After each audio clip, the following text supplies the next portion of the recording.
Ano naman ang obligasyon ng sovereign Filipino people? Kasi nakalagay sa ating preamble, we the sovereign Filipino people. Ano obligasyon natin bilang mga sovereign people?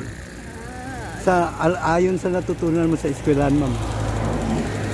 Ano po, siguro connected din dyan yung obligasyon natin na sumunod sa batas na ayan sa batas natin. Tapos kasama na rin dito siguro yung pagpartisipasyon sa mga gawain ng bansa. For example, yung election. Ayan. Siguro yun na lang po yung hanggang doon na. Parang naulit na yung freedom of speech, of expression, gano'n na. Now, ang ating demokrasya saan hinugot? Demokrasya po? Oo. Yung ating demokrasya saan natin minana o saan natin kinopya?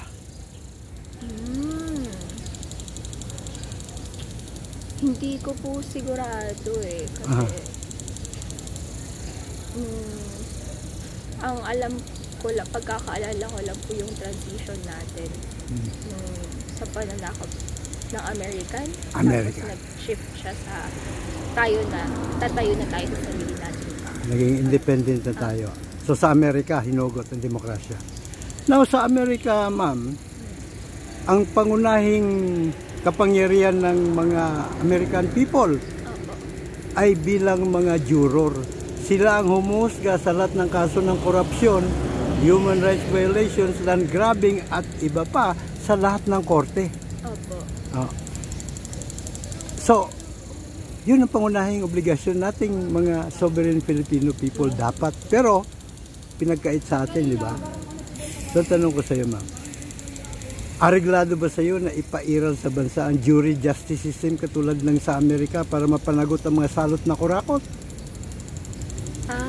Yung mean po ba sa jury justice system na i-adapt po natin? Yes, ma'am. Pwede po. Pwede. Ayun. Kasi maraming issue dito sa Pilipinas, lalo na yung korupsyon, na talaga lumang laganap sa ating bansa long time ago pa. At yung justice system natin sa bansa, palagay ko po talagang kulang. Trial by palakasan. Opo. Di ba? Maraming mga corrupt officials, lalo na yung mga may influence na kumbaga hindi nabibigyan ng kumbaga napapawalang sala o hindi na nabibigyan ng tamang parusa. Tama po. Kaya siguro yung jury justice system para sa akin maaari natin i-adapt para naman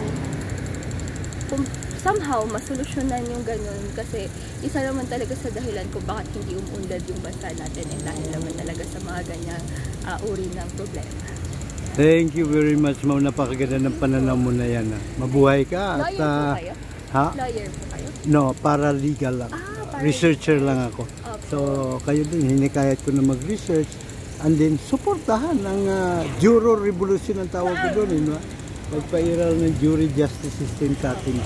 Thank you, ma'am, and good luck sa inyong pag-aaral. Sana ay maging top-notcher ka sa... Sana po.